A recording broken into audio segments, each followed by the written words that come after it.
Hi, this is Kerby Anderson. You know, each day we take on the tough issues and provide a biblical perspective to them. The topics we cover are wide-ranging. Apologetics, theology, prophecy, creation and evolution, intelligent design, marriage, family, child-rearing, the millennial generation, friends and society, politics, economics, business, religious liberty, the Constitution, public policy, foreign policy, military policy, tensions in the Middle East, abortion, homosexuality, pornography, sexual ethics, media, technology, history, and America's godly heritage. We talk about anything that affects your faith, your family, or your freedom. So don't go anywhere, because Point of View starts right now.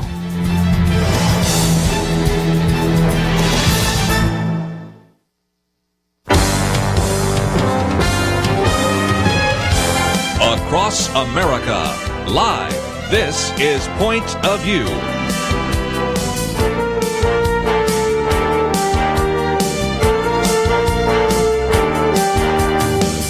And now, Kerby Anderson. Thank you for joining me today here on Point of View. I can imagine that most of you probably remember where you were when you found out about the killings in Paris last week, and certainly we're going to be talking about the jihadist attacks and all sorts of other issues, and certainly that is going to be front and center today as we gather together. But a little bit later, I was originally planning to play at least a few of the clips from the Democratic debate on Saturday night. We'll see if we can fit that in, and I've also kept a few from the Republican debate before. I was out part of last week. Appreciate Penna Dexter sitting in while I was out teaching, and we're back in here, so certainly lots to cover. And in the second hour today, we'll continue kind of conversation about some of these candidates, because John Whitehead has written a piece which we've posted on our website, The Real Issues You Won't Hear from the 2016 Presidential Candidates This Election Year. He is the author, of course, of a number of books, A Government of Wolves, Battlefield America, and much more. So we'll talk with him a little bit later. But, of course, we also want to talk with you. And if you'd like to join the conversation at any point, 1-800-351-1212. One of the articles I've posted here comes from Mark Stein, who's been on this program with us before. The barbarians are inside and there are no gates. It's kind of a phrase, if you will, a turn of the phrase from the barbarians at the gate, a phrase that was used to describe the barbarian hordes at the gate of Rome, but some things have changed dramatically, and as I think he has done so well, the barbarians are inside and there are no gates. This is what happens when you have open borders, and this is what happens when perhaps we are allowing entirely too many refugees first to stream into Europe. And as I'll talk about in just a minute, the decision by our president and the State Department to actually increase the number that will come to this country from places like Syria. And there are certainly comments that many presidential candidates have made. But Mark Stein starts out by saying, as I write, Paris is under a curfew for the first time since the German occupation, and the death toll from the multiple attacks stands at 158. I think we've got a slightly different number now, but that's the right order of magnitude. Begins to talk about what was going on there, and points out some of the ironies that I have pointed out in a commentary that will be coming out later this week. And that is, he says, the Allahu Akbar boys opened fire. While they were doing that, Paris was talking about a climate change conference. You know, after this attack in Paris and a few days before in Beirut, of course, you can talk about many others, the bomb explosion in Baghdad, the killing of students in Kenya, and we can go down this long, long list in which ISIS has claimed responsibility, and by the fact that we can open that up to other jihadists, like Boko Haram, Hezbollah, Hamas, we can begin to recognize that the Middle East really is on fire. So you would hope that there would be a time when our leaders would gather together, world leaders would gather together to talk about Muslim terrorism. Well, sleep well, America. Those leaders are getting together in Paris this month. But they're not talking about terrorism. They're talking about climate change. And, of course, if you listen to the Democratic debate, you would think that at least some of the candidates, especially Bernie Sanders, are convinced that climate change is the reason we're having terrorism in the first place. You can't make this up. But anyway, that's certainly the case. And, of course, then he begins to talk about the fact that the president, he says, with his usual killer comedic timing, the leader of the free world toward George Stephanopoulos, which is, again, hard to imagine in light of what we have seen over this last weekend, and the concerns that are coming out now about the fact that ISIS claims that they are going to attack again, that they claim that they're going to attack the United States, that ISIS has even put together a list of places where they would want to attack in the United States, most of those associated with military bases and other locations. So you can see that certainly this is one of those issues which we have to recognize, as I think Mark Stein has aptly put it. We do have the barbarians. They're not at the gate. They're inside because there is no gate, and the free flow of refugees through Europe because of the regulations and the open borders of the European Union have created this mess. We do know a little bit more about those jihadists. We know one of them was homegrown, but we also know one of them actually came in with the refugees. And as we have pointed out on many occasions, this is a humanitarian crisis. And while at one point we certainly understand the reality of what many of these refugees are going through, on the other hand, we also have to equally not only have our compassion, but we also have to have some basic convictions, some biblical convictions about the fact that some of those individuals intend us harm. Now, there have been some interesting estimates that have come out over just the last few days that estimate that maybe 2 out of every 100 of these refugees are actually related to ISIS. And it might be easy to say, well, what can 2% do? And we've heard some people say that only maybe 5% of Muslims are extremists. And perhaps you've seen this Facebook post. It's got a picture of Adolf Hitler on it. It says in 1940, only 7% of Germans were Nazis. How did that go? Who are trying to escape the jihadists. There are some jihadists within them that intend to do a lot more than just simply escape from that country, but intend to do us harm. And what unfolded in Paris, France, is a great illustration of that. One of the other articles I've posted here has to do with the fact that because we have a situation in which especially Europe has adopted sort of these open borders, a multicultural attitude, kind of a liberal progressive mindset, that may have been part of the problem. And Peter Foster, in the article that I've posted there, says the Paris attacks that killed at least 128 people on Saturday night will put renewed pressure on Europeans' agreement, the Schengen Agreement, and threaten the very essence of the European way of life as far-right parties seek to capitalize on the attacks. With Paris now enduring its second major terror bloodbath in under a year, questions are now being asked about how much longer both Europe's open border system and vision of a tolerant multicultural society can survive. And you have all sorts of people speaking to that particular issue and designed to facilitate the free movement of goods and labor that is the economic lifeblood of the continent. The Schengen system, which is, of course, these open border systems used by the European Union, has also enabled the easy transfer of both weapons and potentially jihadist fighters across those same borders. Following the attacks, François Hollande, the French president, also reimposed border controls in a bid to ensure that none of the Paris terrorists or their support network in France were able to escape, as occurred after the Charlie Hebdo atrocity that happened earlier this year. You can see a lot of people making a case for that. You know, one of the big debate points, at least in the Republican debate, brought on in large part by first Donald Trump and then by others, is that we need to close our borders. And it is interesting that as soon as this attack took place, the first thing that the French president did was what? Close his borders and recognize that in this case he wanted to prevent people from escaping. But of course you also have to wonder about the people that are coming here. In the midst of this, of course, we also have the president announcing and his State Department announcing that they have now opened and will be opening another processing center for Syrian refugees. This will be in Erbil, Iraq, which is really kind of what has been called Kurdistan. And that will facilitate the bringing in of 10,000 refugees from Syria. Some people estimate now that number could go as high as 65,000. Seen one even estimate as much as 100,000. So let's take a break. I'd love to get some of your comments as we get into this in a little more detail. 1-800-351-1212. What are your thoughts about what happened in Paris, and how can we respond? We'll be right back.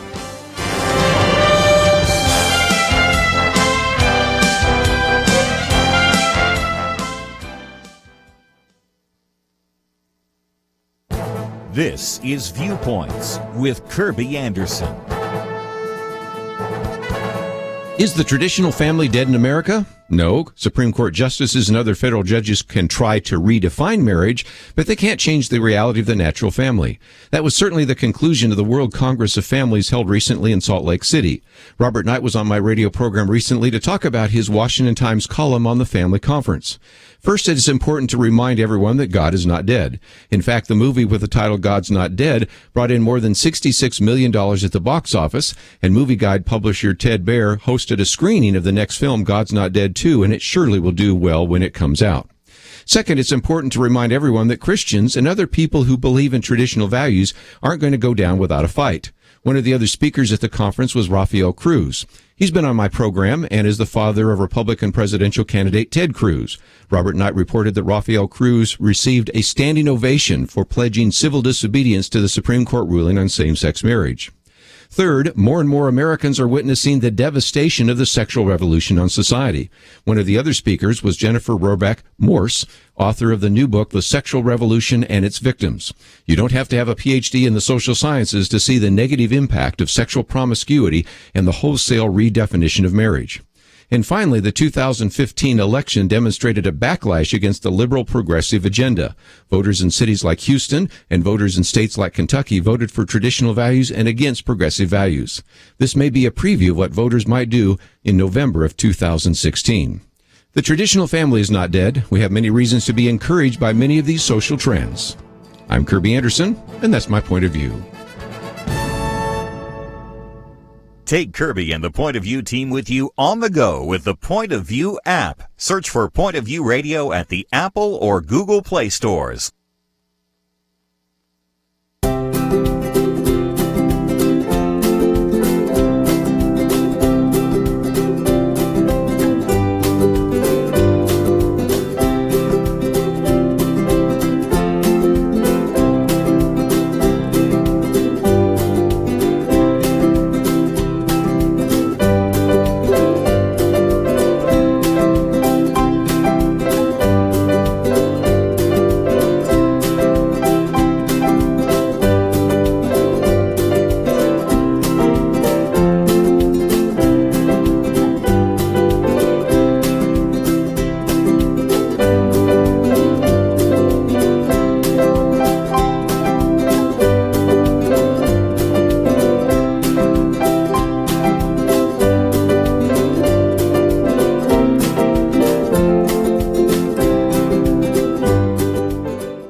You're listening to Point of View, your listener-supported source for truth. If you'd like to join a conversation, 1-800-351-1212. Spending a little bit of time, obviously, talking about what happened in Paris, but of course we also will move and pivot a little bit later to the Democratic debate that was on Saturday and the Republican debate. Some of those issues are related, as we'll find out in just a minute.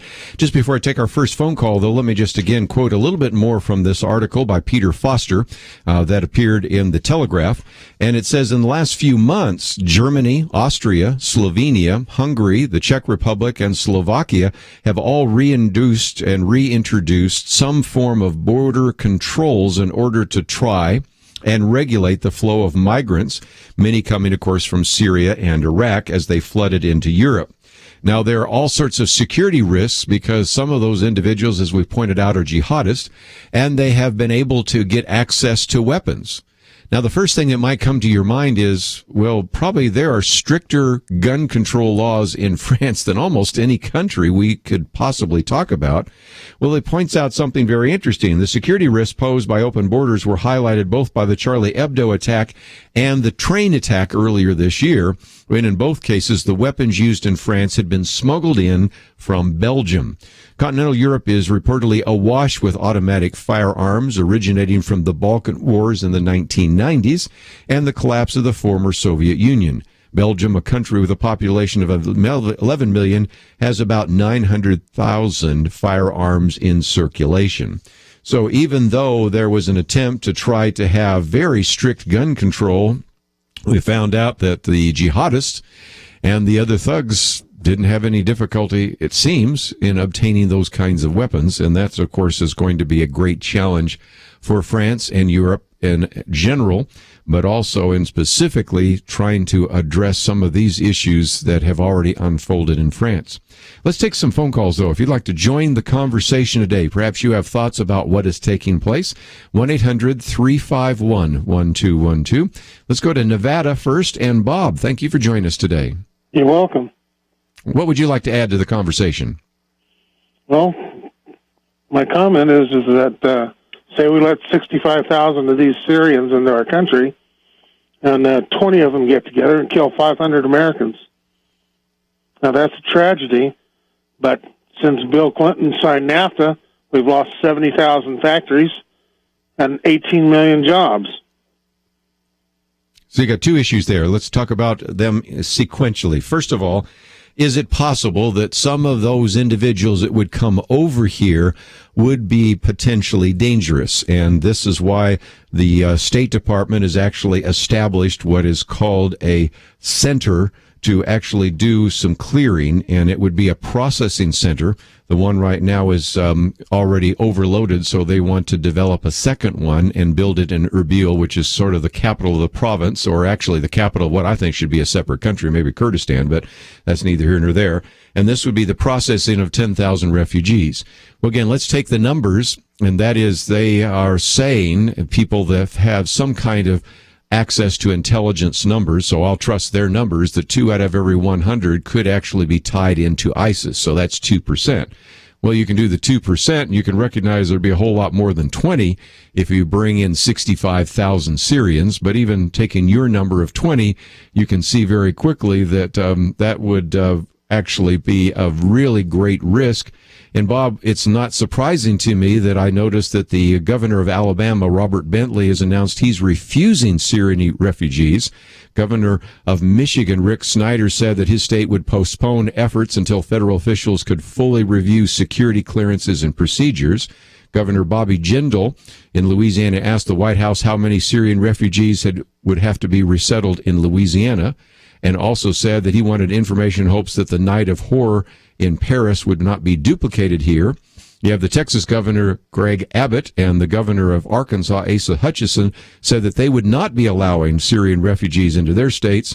And then you have the governors of Indiana, Mike Pence, as well as the governor of Massachusetts, Charlie Baker, saying he will not allow refugees into the states at that time. So I'm sensing that a few governors are saying the same thing you're saying, Bob, and that is this is just too risky to bring all sorts of Syrian refugees into this country right now when we don't know who they are and what they intend to do. And I think that's pretty sound public policy. What are your thoughts? Well, why don't we take 30,000 of these Syrians that are pissed off at Assad and give them AK-47s and shoulder-fired rockets and see what they can do about their troubles in their own homeland. Let them go fight. Back to your issue of jobs. We'll get to that in just a minute, because actually I'm going to play some clips from the Democratic debate, and that was one of those issues, as well as from the Republican debate, so we'll get into that. And, of course, that's a real concern as well. But let me keep working our way down the list of people that would like to address the topic today. We'll go to Georgia on the Good News Network. Jan, you have the floor. Yes, I just can't believe that Congress sitting up there cannot rise up and stop this president from sending these Syrians, allowing them to come in this country. It makes no sense. It doesn't make common sense. It's delusional. Well, again, let's give a few people credit. Senator Ted Cruz, I got a picture of him right here, and he says he demands that we put an immediate halt on plans to bring refugees with terror ties to America. So there we give credit there. And for a few of the other candidates, well, I just mentioned one happens to be a candidate, Bobby Jindal. He's a governor saying, I'm not so sure I want to have any of them in Louisiana. And then, of course, like I said, we've got all sorts of governors, even if the Congress is sitting on their hands. A lot of governors are saying they're not coming to this state. They're not coming to Massachusetts. They're not coming to Arkansas. They're not coming to Louisiana. They're not coming to Alabama. They're not coming to Michigan. I guess you need to get your governor there in Georgia to join the chorus, but I think that's going to happen pretty quickly. And I think the American people are going to say enough is enough. Now, to be fair, what you're saying is true. Lindsey Graham, who is also a presidential candidate, actually has been advocating to spend more money on these processing centers so that we can bring Syrian refugees here. So if that influences who you may or may not vote for, I just thought I'd be fairly clear into who has been for this idea and who has been against this idea. And we'll hear in just a minute some of the clips I'm playing from the Democratic Party, and they just had difficulty even beginning to explain what the problem was, because as I think John Funn says in his piece today, the Democratic candidates, the three that were there, just had difficulty even using the phrase radical Islam. And of course, they want to look compassionate, so they don't want to prevent Syrian refugees from coming here. My argument, Jan, is a very simple one, and that is we've been bringing in refugees from all over the world. We are bringing in lots of people already from Latin America and Southern America illegally, and we're bringing in 1 million people every year legally. I think it's about time to say, Europe, you first. We've been actually the repository for all these refugees. Maybe it's time for you to figure out what you're going to do and what kind of policies you're going to implement and whether or not you're going to open or close your borders. But good points. Let's take at least one more phone call before we run out of time in this segment, and that is to go to Joan in North Carolina. Thank you for joining us today. Hi. Hey. I was with the remarks you were talking about, I was just wondering how the United States, as much debt as we're already in, can afford to have all these centers set up to check all these people, and the man that's paying the taxes, he cannot pay much more. And I cannot believe, I think they should put them all in Washington City around the White House if they bring in the 65,000. You're a creative woman, that's for sure. Yeah. I think they should make some camps up there and set them all there. But when are they going to wake up? The same thing is going to happen over here that did in France. And it doesn't take much common sense to see that, but evidently there's not much up there, or they're trying to get everybody's vote and not hurt anybody's feeling, and they're going to destroy our nation. And I thank you. Well, thank you as well. Yeah, a little bit later, I'm going to play some of the clips from the Democratic debate, and one of those from Bernie Sanders, and he said, "No, I don't really. I will put the tax rate as high as 90% as it was under Eisenhower," and that even brought a laugh in the audience there. Oh, really? Well, thank you for not making it a 90% tax rate for all of us. But you just wonder, what kind of world do we live in? And in the second hour today, we have John Whitehead, and he had a list of issues that presidential candidates are not talking about, and the first one on that is the national debt of $18 trillion. I'll give partial credit. Some of the candidates they almost always seem to be in the Republican side of the aisle, but nevertheless, a few do, but those are issues that people are not talking about, and I'd just like to know sometimes what planet these people live on. We are losing jobs, as we just talked about a minute ago with Bob, and we're going to get into that in just a minute. We have a national debt that is off the charts. We have spending that is out of control. And it seems to me that we keep electing these individuals. And so we can be frustrated with the members of Congress, but let's be honest enough to say that you better in this next election cycle check out these candidates and really ask them very important questions. Well, we're going to take a break. We'll come back. I'll take a few more phone calls, but I'd also like to play a few of the clips from the last two debates. A lot to cover there, but we'll take your phone calls at 1-800-351-1212. We'll be right back.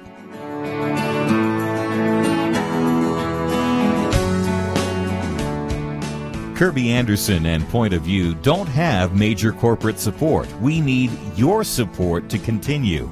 As U.S. Representative Louis Gohmert told us recently, it just scares me to think about that voice of reason, a Christian voice, a wise man. I hate to think about what would happen if your voice were silenced just because the money was not there to stay on the air. Make a difference starting at just $1 a day, $30 a month, or $65 underwrites 1 minute of our program. 1 minute standing for fiscal responsibility, promoting a sane foreign policy, defending the reliability of the Bible. Please pray and consider what level is right for you. $30, $65, $100 a month, or even more. Do what you can. 1-800-347-5151, or visit online, pointofview.net. Click the link that says Become a Monthly Partner. Join the Truth Team today. 800-347-5151 and pointofview.net. Point of View will continue after this.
You are listening to Point of View.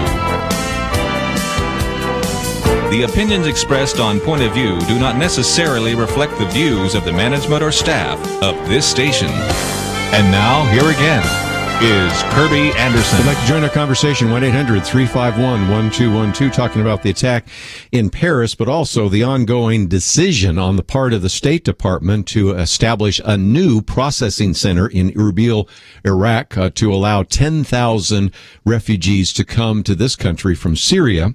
And I looked it up, and yes, I was correct. The president himself at one point said that he hoped that we'd have about 100,000 refugees per year coming in here.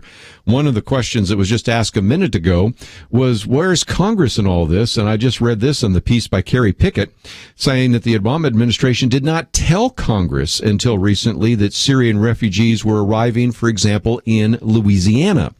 Bobby Jindal is the governor there, and I mentioned that he's expressed some concern to the president about that because Congress did not know that at that time they only had 13 Syrian refugees who arrived in New Orleans, but they only found out because of a local news outlet. So this is sometimes being done under the cover of darkness and is a source of some concern there as well. Let's go back to the phones, take a few more phone calls in Texas, KBJS. Jay, thank you for joining us today. How you doing today? I'm good. Appreciate you joining me.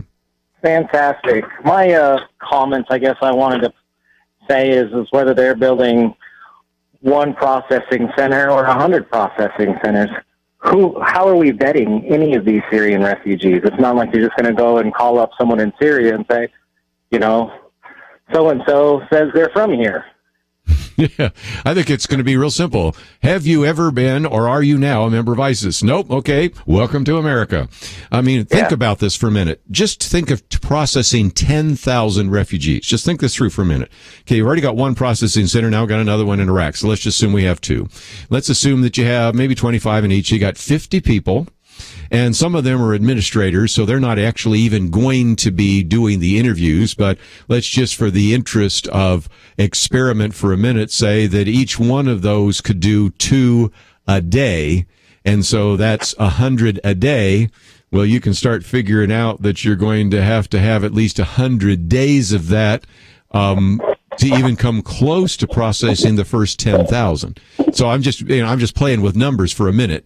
And of course, you've got all sorts of other issues associated with that. And so you're probably not going to have just 2 interviews a day where you're going to be sitting there for hours interviewing people, asking them all sorts of questions, mostly like with a translator. I mean, just think this through, just bringing these individuals in. And they will have been vetted less than the individuals who have been standing in line for years trying to actually eventually become an American citizen. And of course, they will be vetted better than some of those that have walked across the Mexican border with the United States. Okay. Absolutely. But you see what the problem is? I mean, you see why you have governors in Alabama and Michigan and Texas and Arkansas and Louisiana and Indiana and Massachusetts saying, we don't want them. And I think if a few more governors stand up quickly and say that, then maybe we won't see these massive refugees pouring into this country, because you've got to assume, just from the kind of research that we know right now, that some of those individuals indeed mean us harm. Most of them don't, but it only takes a few to disrupt our society in tremendously dangerous ways. Absolutely. And plus, when we were having all the refugees from Mexico, all these people coming into Mexico, where was Europe helping us, taking our, That's my point. Yeah, I'm just saying, okay, you guys, you first. We've been willing to take refugees from every country of the world. We are a melting pot country. We have been able to bring in 1 million people every year through normal naturalization, and then a whole lot more have overstayed their visas, walked across the border, stowed away in ships, come in on airplanes, whatever it might be, that are here as well. And so we have a mass of assimilation challenges right now without changing anything. And then to bring in tens of thousands of Syrian refugees, that doesn't seem to me like a very sound government policy. Not at all. Well, Jay, I appreciate your phone call. Call again. Thank you so much. You have a great day. The other issue we have to put on the table, not trying to scare people, but I'm trying to tell you some things that you won't hear in the mainstream media, and that is, and you can find this, so it's not like this is, some conspiratorial stuff. You can type in the name James Comey. Say, who's he? Well, he's the FBI director. So, like I said, if you don't accept what Jay just said or what Kerby says, well, can you accept maybe what the FBI director says? And he recently, speaking to the National Association of Attorneys General, said that ISIS is a chaotic spider web that avidly uses social media to radicalize people across the United States. And he announced at that time that they have investigations of people in various states of radicalization in all 50 states. Before he went to that conference, they had in 49, and then he got a report of various ISIS radicals in Alaska. Sorry for those of you listening in Alaska today. You now are the 50th one. And so all 50 states. So whatever state you live in right now, if you live in Massachusetts, you live in Maine, you live in California, you live in Georgia, you live in Texas, you live in Illinois, yes, they have people in your state who are ISIS connected in one way or another. Now, they may not be, quote, members. I don't think ISIS gives out, actual membership cards or anything. I'm being facetious, of course, but they are tied to ISIS. Look at it a different way. The Director of Homeland Security, Jay Johnson, said that they have about 1,000 people that they have been watching because of their connections to ISIS, not to mention at least 40 that I know of, because I've read this in one article, that actually went and fought for ISIS and then have come back to the United States because they have an American passport. And so you can see we are dealing with an issue that is already somewhat out of control, but with the resources we have, I think we can control it. Bringing in tens of thousands of Syrian refugees, I think that's when it really does quickly get out of control. But let's see if some of you want to agree or disagree. Let's go to South Carolina this time, listening on the Good News Network. David, thank you for calling today. How you doing, sir? Very good. I had a couple of comments. I think that ISIS is big enough for us to use less troops and actually start doing guerrilla warfare against ISIS, sniping key targets using black ops, calling in airstrikes. You don't need more boots on the ground.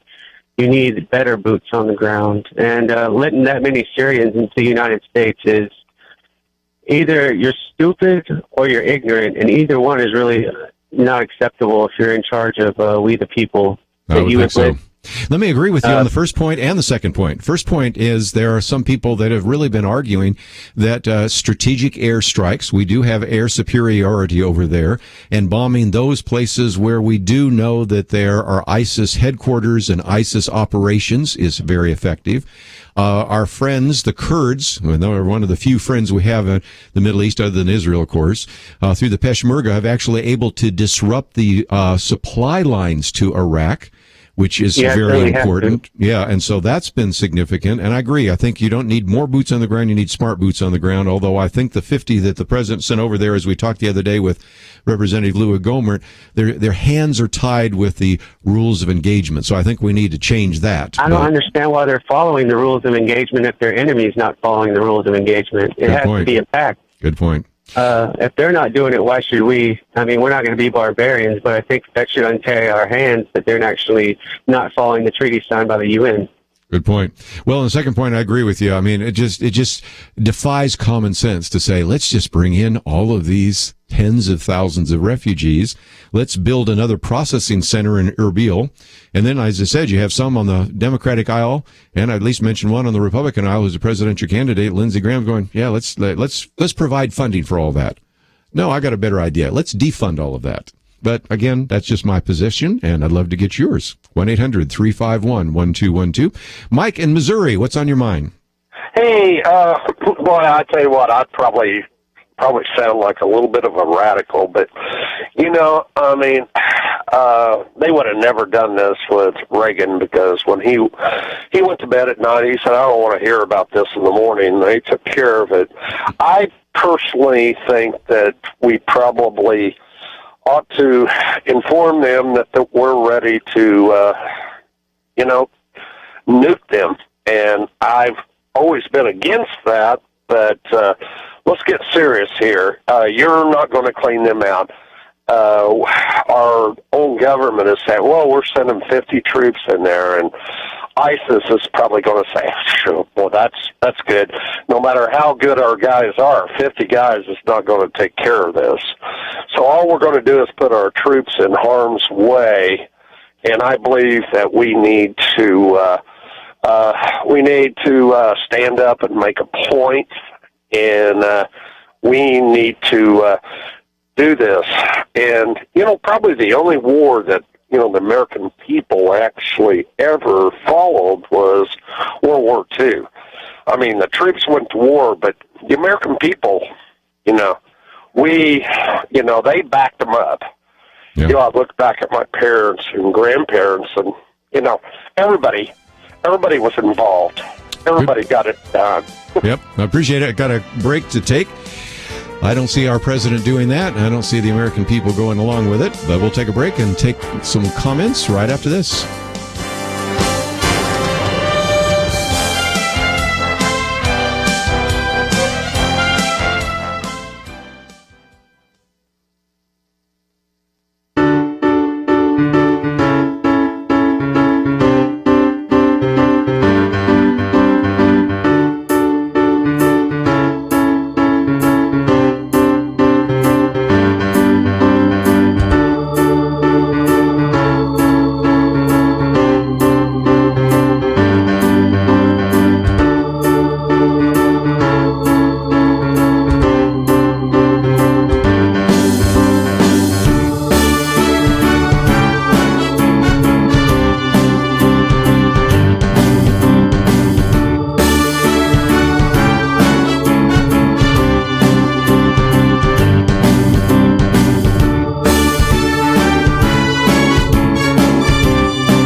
Now, back to Point of View, your listener-supported source for truth. We'll get back to some more of the phone calls in just a minute, but I did want to at least mention that we had a Democratic debate on Saturday night, and these are connected because I thought it was very interesting. John Funn's piece here, Democrats' PC refusal to name radical Islam betrays a deeper weakness. And again, political correctness, whether it's on the campus of the University of Missouri, I was up in Missouri this last week, whether it's the PC mindset that is certainly dominant in Washington, D.C., and something that everybody from John Whitehead will join us in the second hour spoken out against, as well as Ben Carson. Those are issues.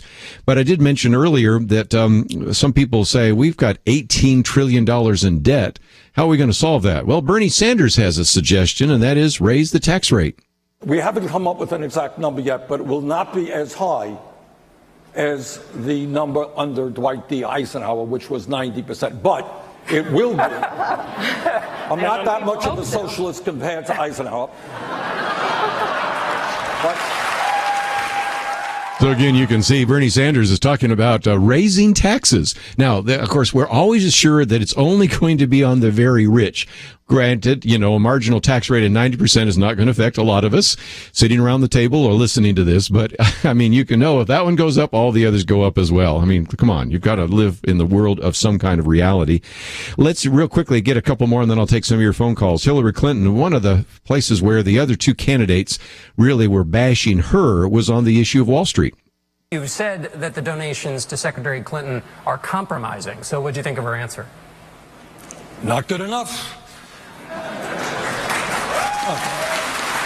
Here's the story. I mean, let's not be naive about it. Why over her political career has Wall Street been the major campaign contributor to Hillary Clinton? Now, maybe they're dumb and they don't know what they're going to get, but I don't think so. He has basically used his answer to impugn my integrity. Let's be frank here. Oh, wait a minute, Senator. Not only do I have hundreds of thousands of donors, most of them small, and I'm very proud that for the first time, a majority of my donors are women, 60%. When you put out your proposal on Wall Street, it was greeted by many as quote unquote weak tea. It is weak tea. So again, you heard a little bit from Bernie Sanders as well as Martin O'Malley. One last one, and then we'll come back to some of your phone calls here. Hillary Clinton has continued to ask about that and made a real comment or two about her stand as the senator from New York during 9/11. I represented New York, and I represented New York on 9/11.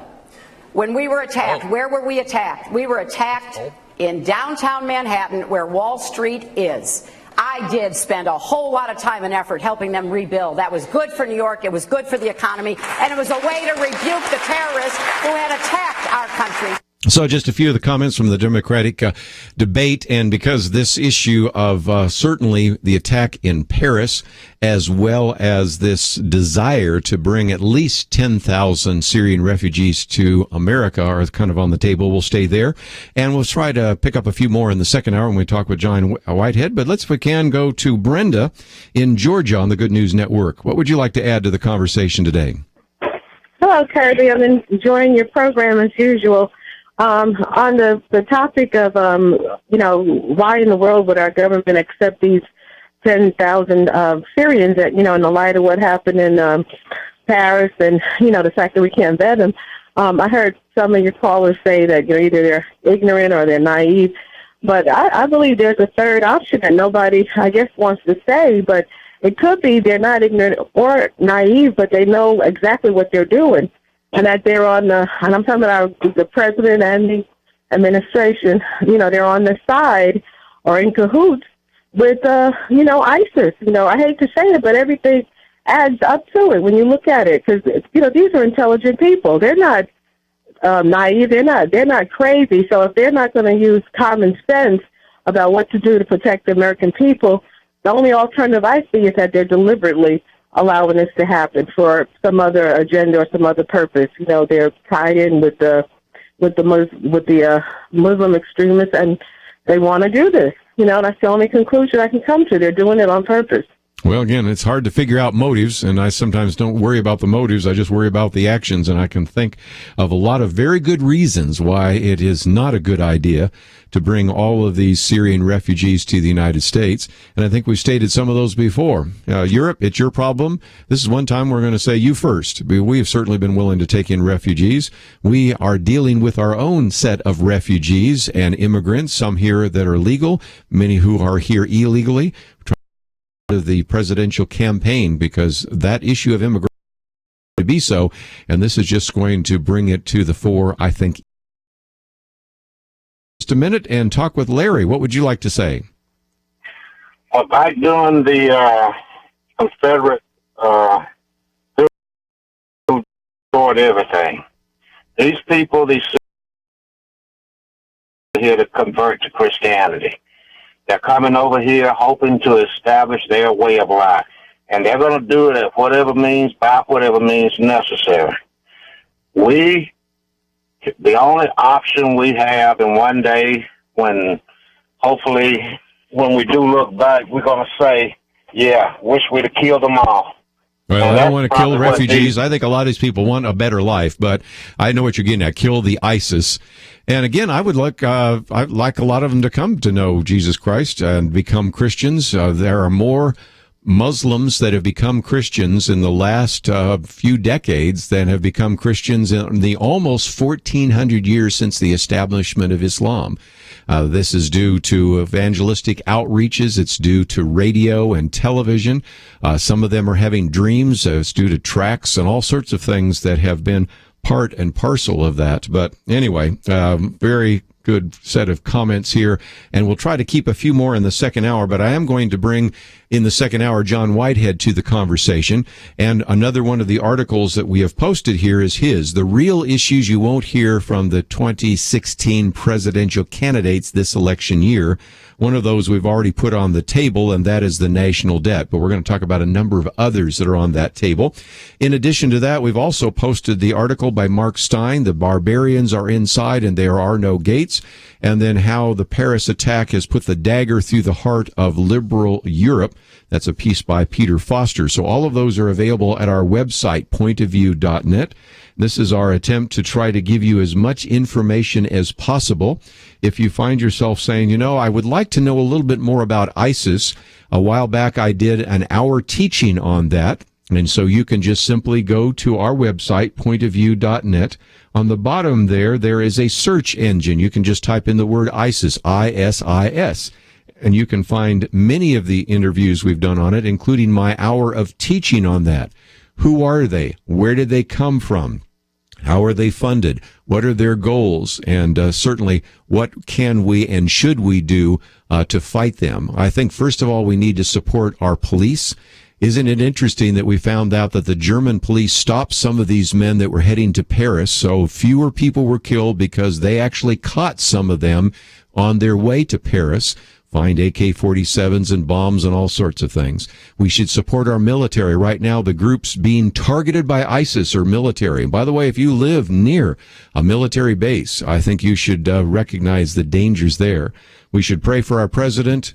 And most importantly, we should pray that we get the right leaders in office in the future, because this problem is not going away, and I'm not so convinced that this administration is all that dedicated to really dealing with this issue. So we need some fresh blood, some fresh minds, and individuals with a great deal of discernment. So that's certainly a matter of prayer as well. Let's take a break. John Whitehead will join us, author of the book, A Government of Wolves and Battlefield. Some of the issues that you haven't heard people talking about at the debates. We'll be right back. This time of year, it seems everyone's looking for a better, more affordable healthcare solution. But with costs rising and options limited, where do you turn? If you're a Christian, you turn to Medishare. It's not insurance. It's over 154,000 believers who share each other's medical bills. It's about half the cost of healthcare insurance programs. And it's fully acceptable under the law. Best of all, Medishare is based on the timeless principles found in God's Word. You never pay for things that go against your beliefs. Medishare is healthcare that fits your family and your faith. Learn how thousands of Christians can help you save on your healthcare. For your free information guide, call 844-45-BIBLE. Not available in Montana. Medishare, affordable biblical healthcare. Call 844-45-BIBLE. That's 844-45-BIBLE. A big thank you to members of Truth Team 360. You make this program possible. Not a member yet? Join today at pointofview.net. Click on Donate Now and become a monthly partner. Pointofview.net. Point of View will continue after this.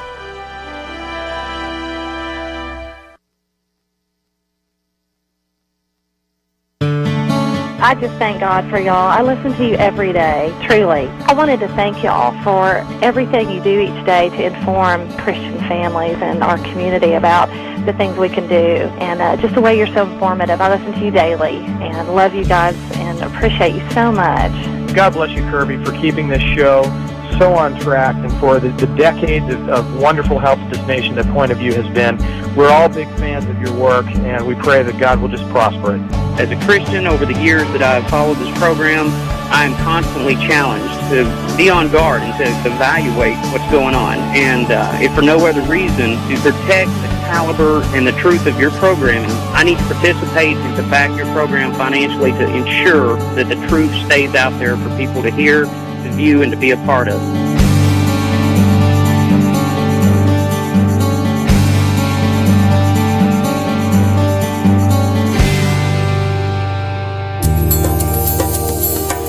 This is Point of View Radio.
Hi, this is Kerby Anderson. You know, each day we take on the tough issues and provide a biblical perspective to them. The topics we cover are wide-ranging: apologetics, evolution, intelligent design, marriage, family, child-rearing, the millennial generation, trends in society, politics, economics, business, religious liberty, the Constitution, public policy, foreign policy, military policy, tensions in the Middle East, abortion, homosexuality, pornography, sexual ethics, media, technology, history, and America's godly heritage. We talk about anything that affects your faith, your family, or your freedom. So don't go anywhere, because Point of View continues right now.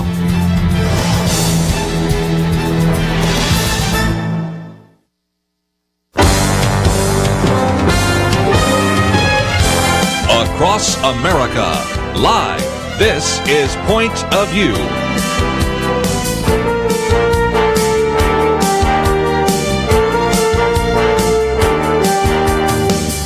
And now, Kerby Anderson. First hour, spent some time talking about, of course, the desire to bring in at least 10,000 refugees from Syria, a new processing center being developed in Erbil, Iraq, and of course we've also talked about the attack in Paris. This is certainly an issue we'll come back to, but I also wanted to bring to the microphone John Whitehead. We've posted his article, The Real Issues You Won't Hear from the 2016 Presidential Candidates This Election Year. You can read it in its entirety. There's about 17 different points he makes there. We'll try to cover a good number of them, but if we don't get to all of those, you can read those and of course also find the link to Rutherford.org. Author of the books Government of Wolves, The Emerging American Police State, and a newer book, Battlefield America, The War on the American People. John Whitehead, welcome back to Point of View. Hey, Kerby, thanks for having me on. Well, Syria, just for a minute before we get into some of the things on your list, is a real concern, because just bringing in that many people is going to require an expansion of government. Some people pointed out that one of those issues that candidates aren't talking about is that $18 trillion debt. And then, of course, even though we want to be good humanitarians, there are ISIS operatives that are trying to infiltrate into Europe and perhaps even into the United States using that. What are your thoughts? Oh, I think, yeah, you have the enemy is obviously going to try to infiltrate. I think we're going to be very, very careful. This open borders idea, in my opinion, today, with what we're seeing going on in the country, is not a good idea. They're going to have to be some really, really strong, you might want to call it evasive screening before a non-citizen enters this country, or we're going to repeat some things that we don't want to see. In fact, I have a commentary that just went out today called "To France from a Post 9/11 America: Lessons We Learned Too Late," and I go through some issues I feel that we have to really be careful about right now with what we've seen happen over in Paris and with refugees coming in this country. And by the way, from Canada, up from Mexico, and I deal with a lot of border agents who talk to me about these things. I know you do. There's and we'll post your new article, by the way.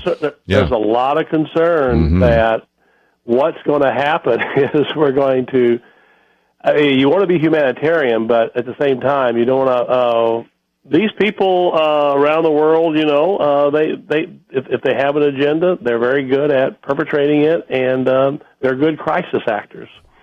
Yeah. Obviously. Well, again, as an attorney and an individual that's really defended human rights and constitutional law, we want to be, on the one hand, be compassionate, but on the other hand, we want to have our convictions and some common sense. And it just doesn't pass the common sense test to say, let's bring in 10,000 Syrian refugees where we probably have vetted them very little at a time when we have tremendous surveillance of the American people. I mean, exactly. Do you not see some irony in all of this? That's the irony. That's what I talk about all the time. I mean, we're watched every day. 2 billion of our emails are downloaded by the NSA. All of our Facebook posts are now watched. We might want to get into some of the cases we've handled where people are arrested for free speech Facebook posts, but they're not doing the same thing to a lot of these people coming over across the border. So, what the agenda is, it's hard to say, but I've talked about some of my commentaries. And in fact, in my new book, Battlefield America, I talked about this. Yes. I think right now, to be honest with you, you have to be really, really wise. We're being globalized. We're moving toward a global state, and America's being pushed in that direction. That's why you're seeing the loss of identity in this country. I mean, you're having school students contact us, they're being told they cannot even have a small American flag on a T-shirt. Oh, there's something seriously wrong. And of course, you've talked about those. You know why? That might offend somebody. And who it offends is somebody who's not a citizen or an immigrant. Well, we're reaching the point where, again, and we've seen all this stuff that you say anything, you offend somebody. We're getting to the point now where we're going to toss our liberties out the window. We're going to lose our national identity. And, you know, to me, the future of the country looks very, very precarious. Yes. Well, let me talk about that one because I get all your emails. And of course, you've been right now encouraging people to support you. And one of the things you talked about are those 3 California high school public school students who on Cinco de Mayo, May 5th, they thought that this might cause a disruption or be. Now, when do we have the right to say that because someone might be offended, I lose my free speech? That doesn't sound like America to me. No, by the way, the word disruption was never used in the 3 kids. They were called into the assistant principal's office and told that what they were wearing, the American flag, might be offensive. Nothing was said about disruption. There was only 3 of them. And then after we filed a lawsuit challenging that, and that's a case that we're taking before the Supreme Court right now, they were told to either take the shirts off, turn them inside out, or they will be sent home. The parents came and got their kids and took them home, and we filed the lawsuit. But you're right. If you can't wear an American flag on your clothes in an American school, and I talked to American journalists, some of the European journalists that interviewed me. They saw this case, and one of the questions one of them asked me, are Americans crazy? They wouldn't allow it in their countries. No.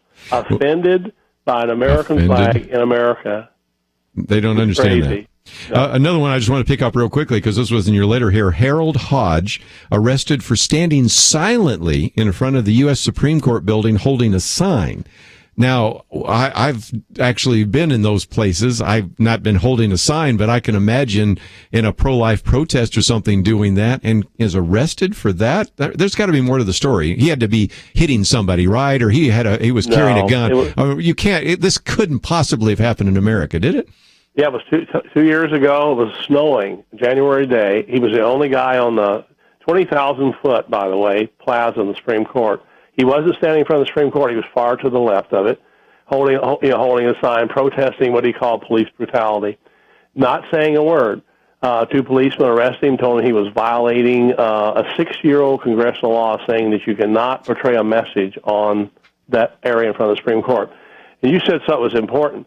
I've been up there arguing and setting in on cases before the Supreme Court. When I come out and I've talked to the press, there are people with signs, shirts, all kinds of things going on. Of course. We've all been there and seen that. Everywhere. Yes. But again, we filed a lawsuit. We won the first round. The judge ruled that law was offensive to the Constitution. It was a free speech issue. It was overturned by Justice Roberts himself. He passed the law himself saying that they can't be out there. So we've now appealed that case before the Supreme Court. So we'll see if they hear it. But you're right. Should that happen in America? No, it shouldn't. Let's take a break. When we come back, I want to work our way through some of the real issues you won't hear from the 2016 presidential candidates.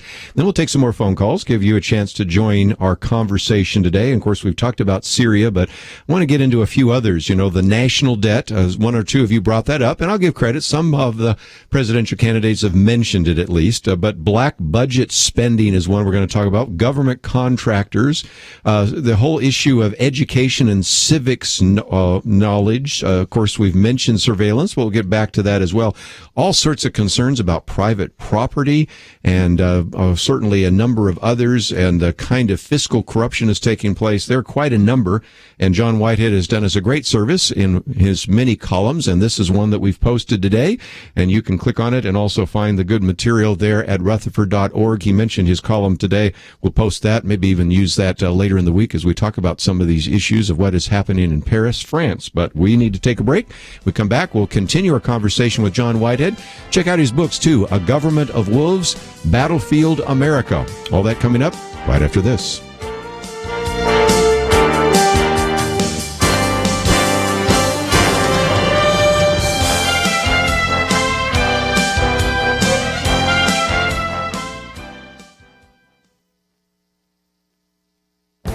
This is Viewpoints with Kerby Anderson. Is the traditional family dead in America? No. Supreme Court justices and other federal judges can try to redefine marriage, but they can't change the reality of the natural family.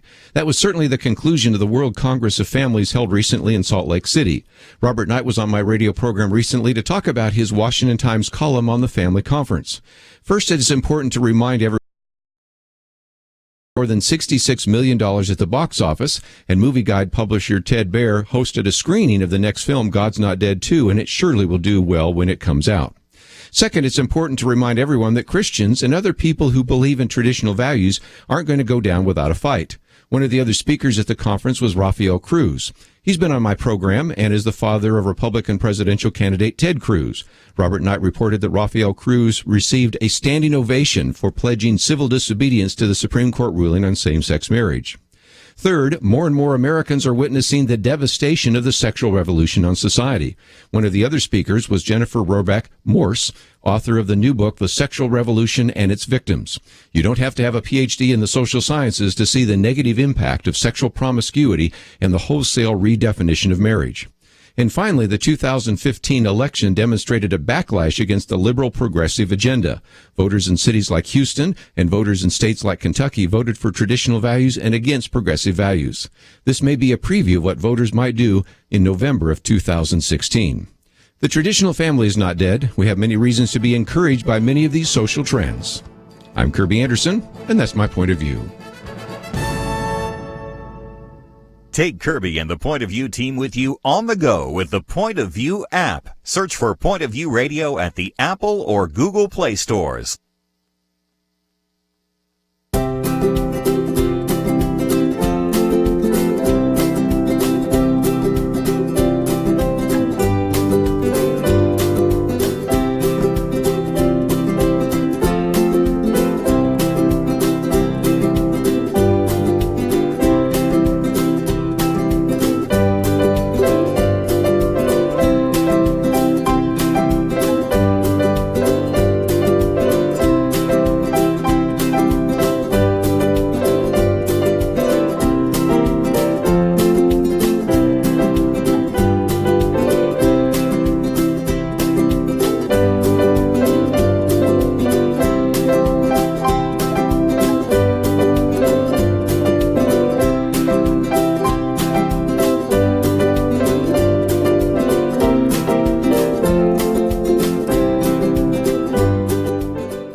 You're listening to Point of View, your listener-supported source for truth.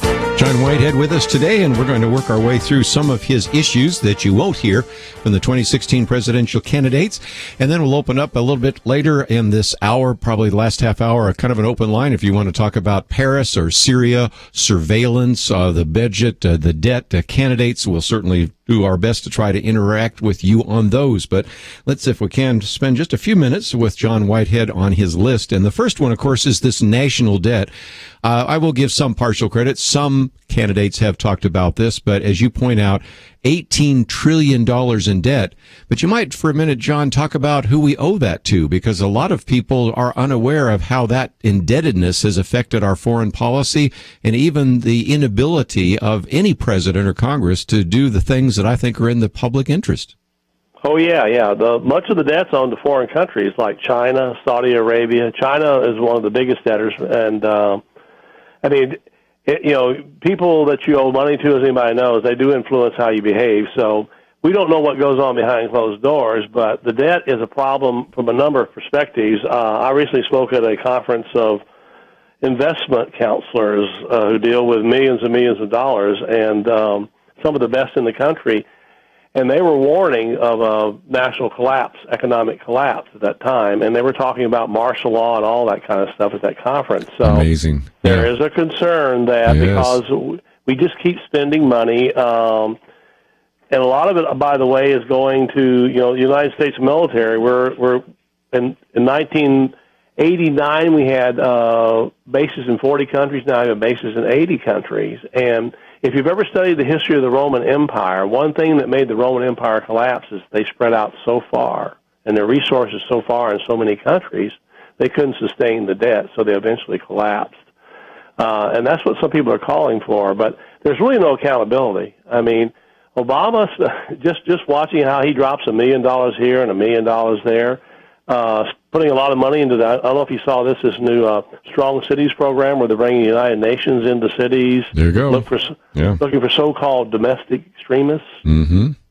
And I've studied what the government views as a domestic extremist, and it's basically anybody that opposes the government. It'd be a Harold Hodge, those kids with the flags, anybody standing with a picket sign. And like I said, we've actually helped so-called extremists that get out there and get arrested and pulled out of their homes and arrested. These are former servicemen, by the way. Let's talk about how they define extremists, too, because I was up in Missouri last week, and, any student or faculty member that doesn't go along with the progressive agenda, the PC agenda there, is called extremist. We know for a fact that Christians, by definition, are called extremists, especially if they don't agree with what 5 Supreme Court justices said about marriage.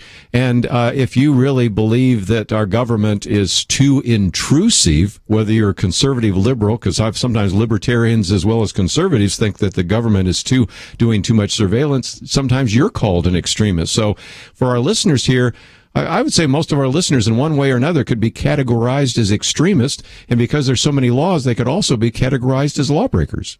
Lawbreakers, but in 2009, people keep forgetting this stuff. The Department of Homeland Security under Obama issued 3 memos. Right-wing extremism, left-wing extremism, and Operation Vigilant Eagle. After I read those 3 memos, I wrote a commentary saying, am I an extremist? Mm-hmm. So anti-abortion activists are listed in the right-wing extremism as extremists. And by the way, the words extremists and terrorists were used interchangeably in the same sentence. Wow.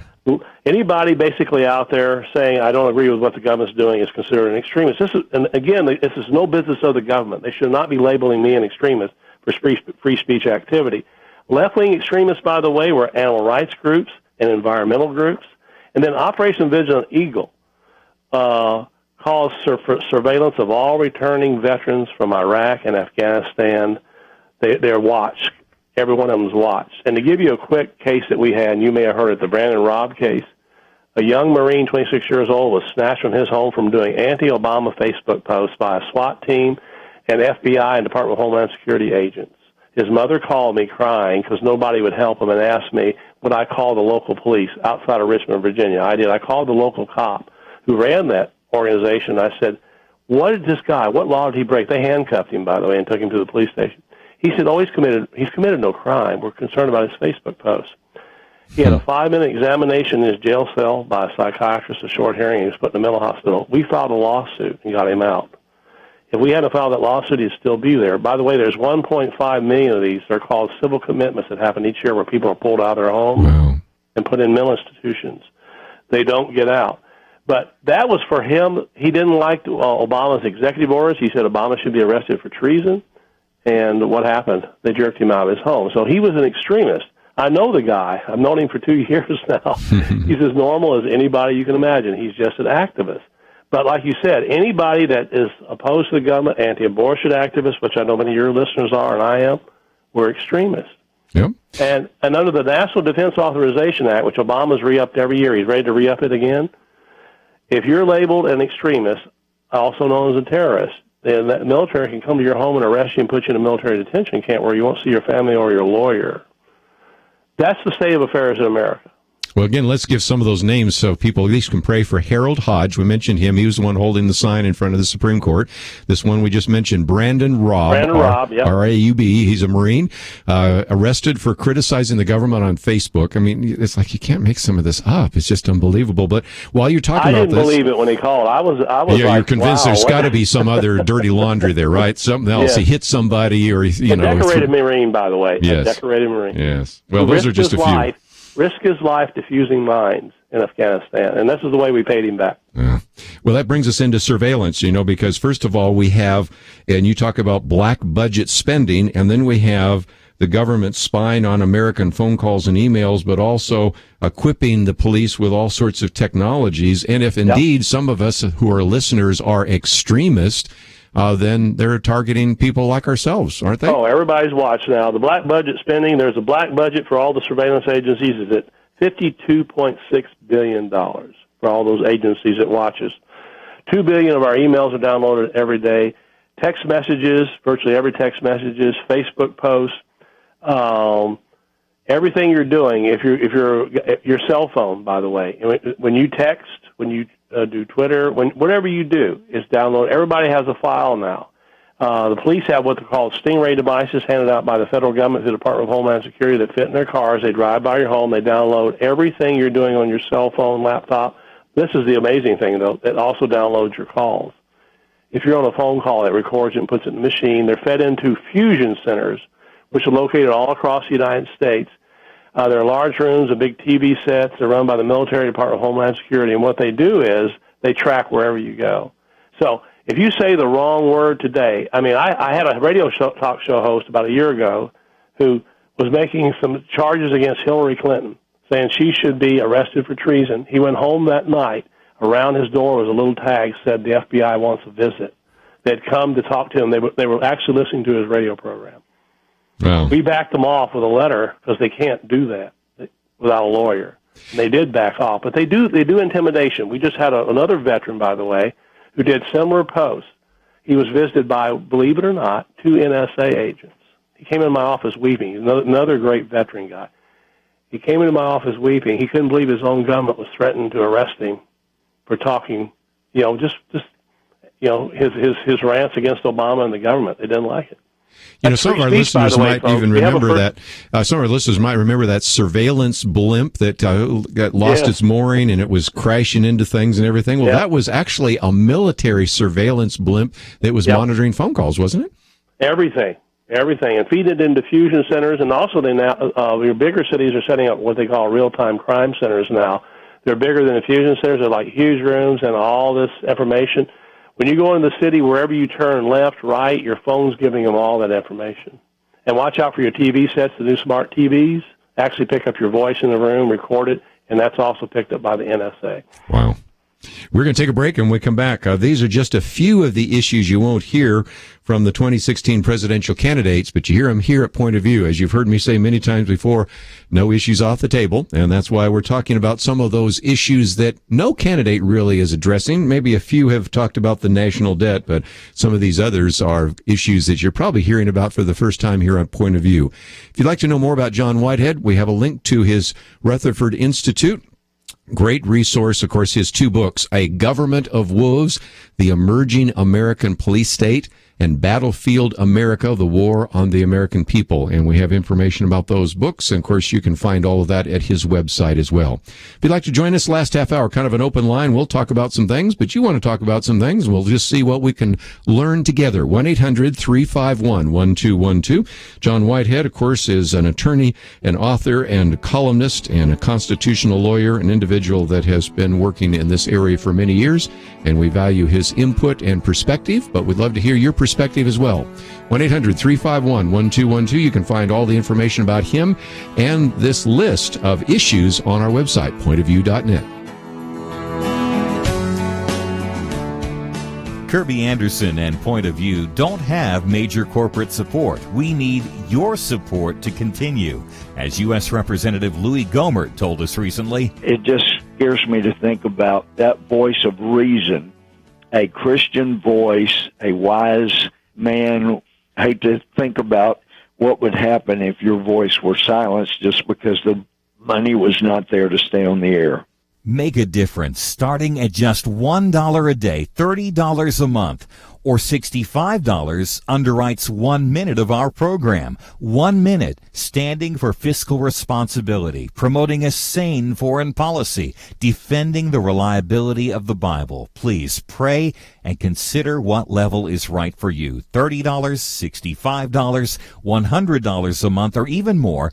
Do what you can. 1-800-347-5151, or visit online, pointofview.net. Click the link that says Become a Monthly Partner. Join the Truth Team today. 800-347-5151 and pointofview.net. Point of View will continue after this.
You are listening to Point of View.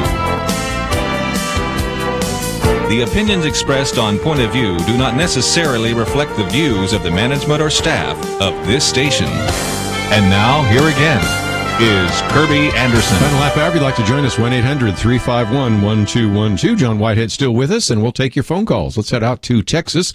Armando, thank you for joining us today.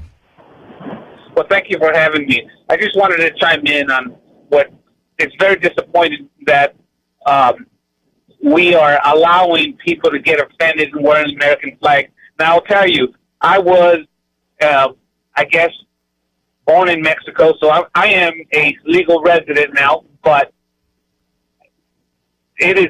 we allow these things because I think people are just afraid to stand up for what they believe, not hurting someone's feelings and going and saying things that might offend somebody, and they hold that at a higher level than the truth. And it's really sad that we allow the American flag, even though that is the symbol of America, not to be worn anywhere in the United States. And if Cinco de Mayo is so important than our American flag, then we should not celebrate Cinco de Mayo. If they want to celebrate Cinco de Mayo, then keep it in Mexico or wherever that came from. So that is just my opinion. I think that we allow too much feel good. Yeah. And that's just my opinion. Well, it's a good opinion. John there is a good example. Somebody born in Mexico who obviously is considered, quote, Hispanic, but says, I can't believe that these three students were told that they couldn't have an American flag. Yeah, it's great he's saying that because, being Hispanic, it's excellent that he's standing up for the truth. And that's what we have to do today. I'm telling people to stand up for the truth. Don't be afraid to say what you want to say. The people that have changed history are people that have gotten out there and offended the so-called majority. In fact, the fellow who wrote our First Amendment, James Madison, said he wrote the First Amendment, and this is free speech and freedom of expression. I wrote the First Amendment to protect the minority against the majority. And what he meant by that minority is those people who will take a stand, like the three students out there in California, who will take a stand for the American flag, or saying things that might offend somebody. I saw one student that got actually counseled the other day in a high school because she was referring to a male baby as he. Oh, goodness. The teacher actually counseled. Well, like I said, I was just in Missouri up there, and the University of Missouri is doing this right now. I mean, they want a safe space. One of the girls they were interviewing, she said, "Well, I just hate the First Amendment. I mean, people should not be able to say things that trigger any kind of reaction in my part. I mean, we need a safe space, and what she really means is we need just liberal orthodoxy, because anything that I disagree with, that's not safe space, and they should not be allowed to have the First Amendment. Aren't you glad we have the First Amendment?" The First Amendment's key because what it demands is from the government, and this would be government schools like the University of Missouri, funded by federal funds, high schools, public schools. It demands tolerance towards speech that the majority does not agree with. And why that's key is that when you hear things you don't agree with, it makes you think. It creates debate. It's, for example, I've had a couple of schools saying they were concerned about having this symbol or that symbol in the school, and I said, why don't you call an assembly, have the students debate it, allow the symbols to be here and do what you want to do, but don't deny it. Debate it. Make the students think it through. And they don't want you to think, though. That's the opinion I'm coming to. In fact, I had a third grader tell me recently, a group of third graders, in their school, they had a list of taboo words, okay? Oh, boy. And one of the words that stunned me was the word guns. She wouldn't even say it out loud. Mm. And I said, I would like to have called the school up and asked the civics teacher, how do you teach the Second Amendment? How do you teach what that or about any war that trooper's carrying in his hands over in Afghanistan? Do you call it I can't say the word, or it's a dirty word? So what that does, though, it stops non-thinking, but it also creates mind control. Wow. It makes people start saying, well, that's evil. I can't do that. Now, by the way, how many people, there are a lot of people who believe guns are evil. I don't happen to believe that. I believe that the misuse of guns is evil. But indoctrinating kids against a constitutional amendment like that, I think is crazy, and it's going to result in, like I say, mind control and people walking around like zombies, and we're starting to see that, by the way. People don't think like they used to. I don't see the debate I see anymore. When they're out there protesting today, they're protesting to shut down free speech, not allow it. True, very true. And some of the real issues that you won't hear from the presidential candidates, one of those was education. You point out that we in this country spend more on education than any other developed nation, but we're not getting much bang for the buck because we were ranked 36th in the world in math, reading, and science. And civics knowledge, oh, way down the scale. Yeah. The kids don't know anything about the Constitution. In fact, some schools have stopped teaching the Declaration of Independence. They've stopped teaching documents from 1860 on backwards, down toward the 1776. So they don't even know what's our founding document, which is the Declaration of Independence says. And by the way, if you read that document, folks, go home and read it. tonight on your laptop or whatever, it's very, very radical. But it says what Americans are supposed to do, stand up against people who are abusing power. 27% of elected officials cannot even name the right or freedom guaranteed in the First Amendment. I spoke to a group of constitutional lawyers a year ago or so. In the middle of my speech, I just stopped. I wanted to see how many people knew. I said, can any lawyer in this room, these are constitutional lawyers, 150 of them, some of the best in the country, can you tell me, anybody in this room tell me the five freedoms of the First Amendment? You're lucky if you get three. And I've done that since you. One guy started to raise his hand. I started pointing. He put it down real quick. My wife was in the back room. She said they were debating among each other. What's in the First Amendment? Yeah. I mean, the redress of grievances is one they always miss, usually. Exactly. Yeah. Free speech, freedom of religion, freedom of the press, the right to assemble and petition the government for redress of grievances. How hard is that? Not tough. Only 23% in polls can name the first president of the United States, and he's on the dollar bill. That's pretty sad. And the scary thing is elected officials. 54% of elected officials do not know when they were elected in a poll that the Constitution gives Congress the power to declare war. Yeah. They don't even know what's in it. So what I've suggested is before anyone can take office in this country, they should have to take a test on the Constitution. They should be able to pass the citizenship test that we require of people that are naturalized citizens. Exactly. Just before we take a break, I wanted to have you hear what Marco Rubio had to say about education. If you raise the minimum wage, you're going to make people more expensive than a machine. And that means all this automation that's replacing jobs and people right now is only going to be accelerated. Here's the best way to raise wages. Make America the best place in the world to start a business or expand an existing business. And make higher education faster and easier to access, especially vocational training. For the life of me, I don't know why we have stigmatized vocational education. Welders make more money than philosophers. We need more welders and less philosophers. So again, he said he wasn't going to get the philosopher vote, but back to this issue of education and civics knowledge. Again, that's part of that list. Real issues you won't hear from the 2016 presidential candidates. We've talked about such things as the budget and the debt and certainly education, civics, surveillance. Let's take at least another phone call. Lee in Georgia on the Good News Network. You're on with John Whitehead. Yes, thank you so much. I love your show. I just wanted to say that, we, all the people, all of us, Republican, Democrats, whatever, we need to put our differences aside because we all have something at stake, not dealing with this situation with ISIS and the crisis with the refugees coming. I just wish everyone could open up their eyes and their ears to everything going on around them. That's my opinion, and thank you so much. Well, thank you for saying it. John, that's kind of a concern that this polarization, I understand why, because some of these issues are really important, right to life, marriage, and those kinds of things. But can we all agree, whether you're liberal, conservative, whether you're Christian or secular, that ISIS is a threat, and that we could at least talk about the fact that radical Islam is a threat, and we need to address that in a very effective and rational way? Rational and compassionate way, as you said. But here's the other thing I want to say. I see all this fighting sometimes, but what I say is freedom. The issue of freedom is not a political issue. Yes. It hits everybody. I mean, sure. We're all in the same boat when it comes to freedom. And I had one of my gurus was a guy named Francis Schaeffer, if you remember Francis. Oh, sure. Schaeffer. You and Francis Schaeffer did all this. Yeah. One time we were talking, he said, John, when you're in that foxhole and you're shooting at the enemy, he says, don't be arguing with the guy next to you about his viewpoints or his philosophy. When the war is over, then sit down and argue. We have a war on freedom right now. So what I'm telling people is cut all the antagonism toward one another, left or right, because there's no left or right in freedom, and stand up for the rights of everyone. Because what's going to happen is when you're cutting someone else's rights, you're cutting your own rights. You're cutting your own self into pieces. And so that's why, again, the people who wrote our Constitution understood that, but they also understood that government will abuse freedom. That's why they gave us the Bill of Rights. We're going to take a break, and when we come back, we'll take some more phone calls. We had Alan Dershowitz on a couple of times here, and he's talked about everything from the Hamas tunnels to the issue of the Iran treaty, or the deal, I guess we have to call it.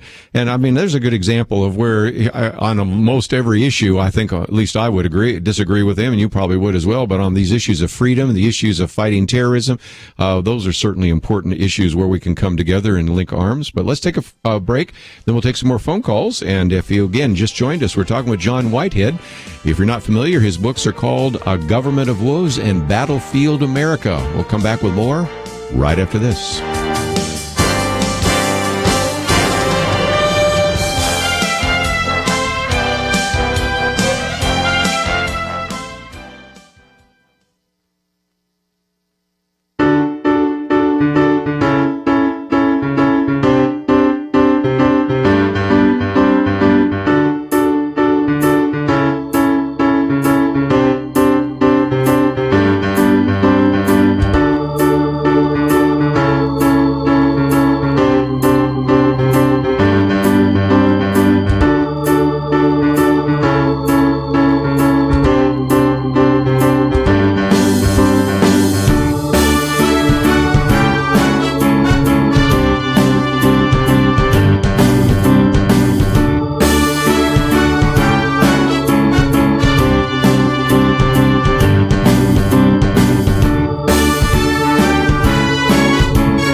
Now, back to Point of View, your listener-supported source for truth. If you'd like to join the conversation, 1-800-351-1212. Again, we've posted the article, Real Issues You Won't Hear from the 2016 Presidential Candidates. You can find that at rutherford.org. John, I was just thinking, I wonder how many people, even elected officials, would know what Rutherford means. Samuel Rutherford and Lex Rex and things of that nature. There's a lot of education that needs to take place, right? Yeah, Samuel Rutherford, which I named the Rutherford Institute after. Really working with Francis Schaeffer, I learned about Rutherford. He was a Scottish minister, educator. He opposed the divine right of kings in Europe, where the king could wake up any morning and just decide what he wanted to be the law. He said all men are under the law, even the king under the higher law, which he meant was biblical law. And his books were publicly burned in the streets of England, by the way. He was actually cited for treason. He was an old fellow.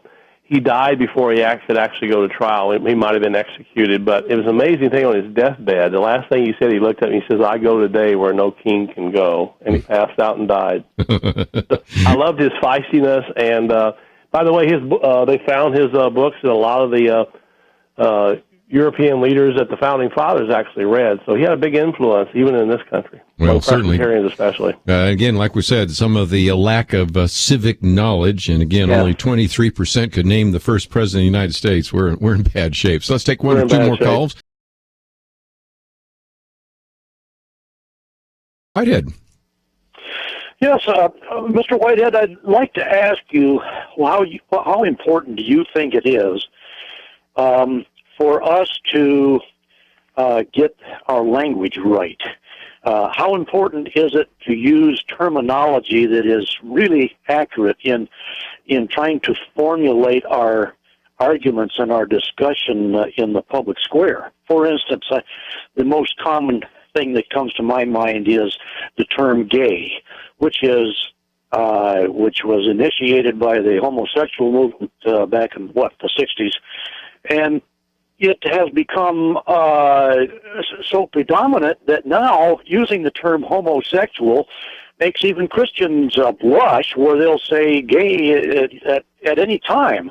And it seems to me like we are losing the debate because we are capitulating in our terminology.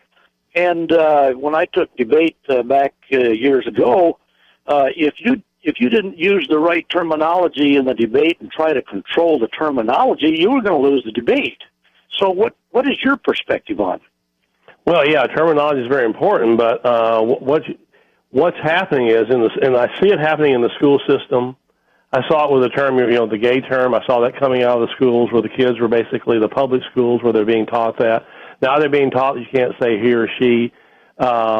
The bathroom issue is a big thing about who can use a bathroom, those kind of things. All that's changing society. But what's happening in what people call the government, the schools, is they're training up a generation according to whatever the elite wants, whoever's controlling the power in this country.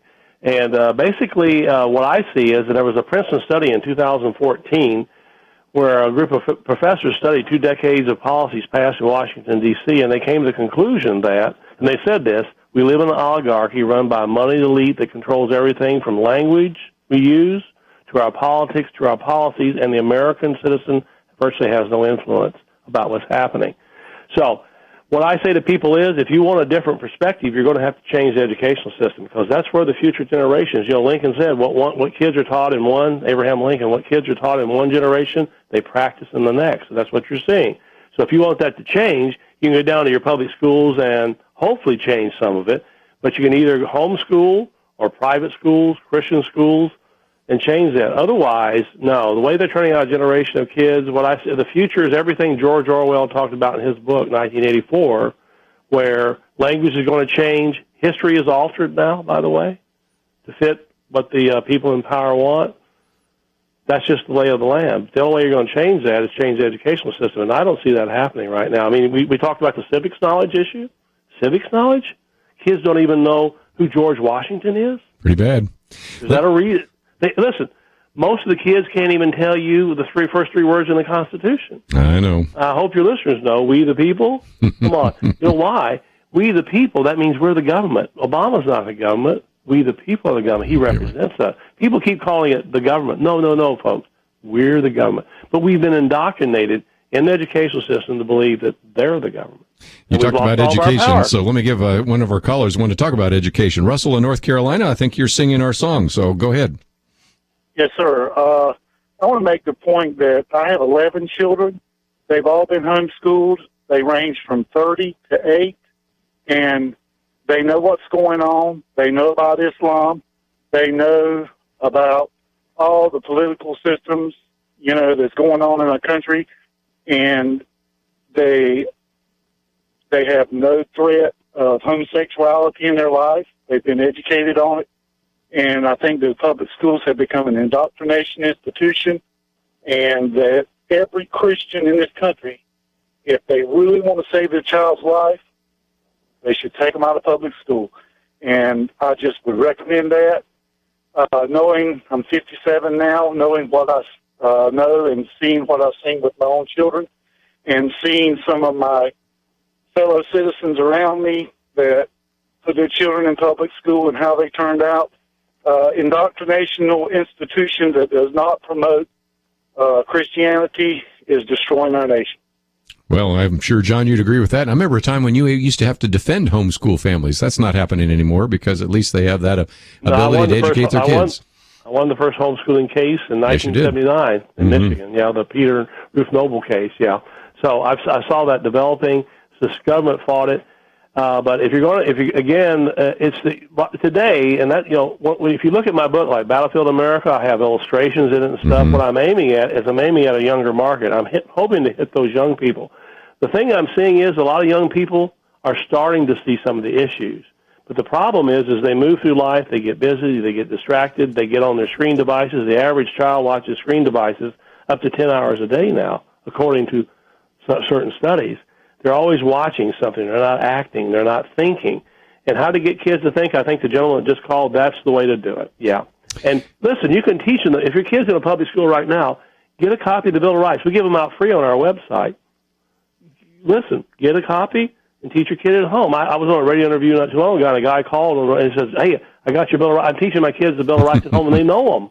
Very good. If you don't know your rights, you can't stand up for them. That's for sure. Well, we're out of time, and we're not out of calls. Matter of fact, almost full bank of phone calls here. We've gone through a dozen calls. But, John, always great to have you on the program. Again, the two books, A Government of Wolves and Battlefield America, and we have a link to Rutherford.org. And, of course, I've also posted the real issues you won't hear from the 2016 presidential candidates this election year. I would encourage you to print it out, ask those questions, and you may not get a chance to ask a presidential candidate these questions, but I bet you'll be able to ask members of Congress that are asking for your vote some of those questions, and that would be really good as well. So, John, thanks for joining us today here on Point of View. Thank you, sir. And we will do it again.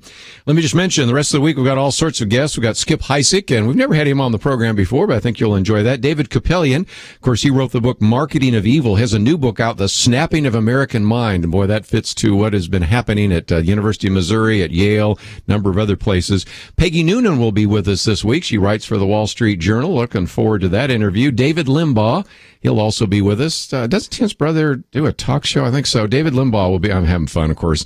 And so, again, I hope you want to join us every single day here on Point of View. And if you don't have a chance to hear the interview or would like to hear it again, don't forget that we do have a podcast or a live cast. And so you can listen to it again, or you can even watch it on our YouTube channel.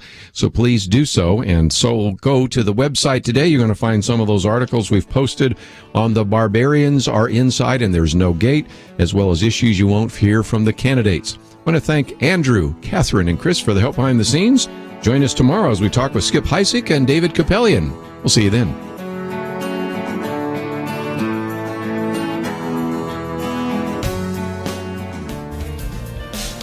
This time of year, it seems everyone's looking for a better, more affordable healthcare solution. But with costs rising and options limited, where do you turn? If you're a Christian, you turn to Medishare. It's not insurance. It's over 154,000 believers who share each other's medical bills. It's about half the cost of healthcare insurance programs. And it's fully acceptable under the law.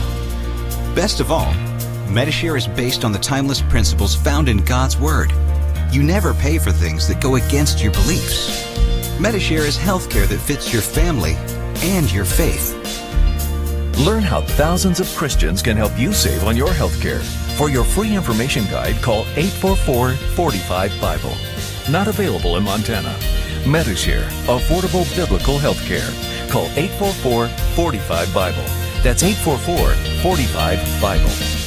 A big thank you to members of Truth Team 360. You make this program possible. Not a member yet? Join today at pointofview.net. Click on Donate Now and become a monthly partner. Pointofview.net.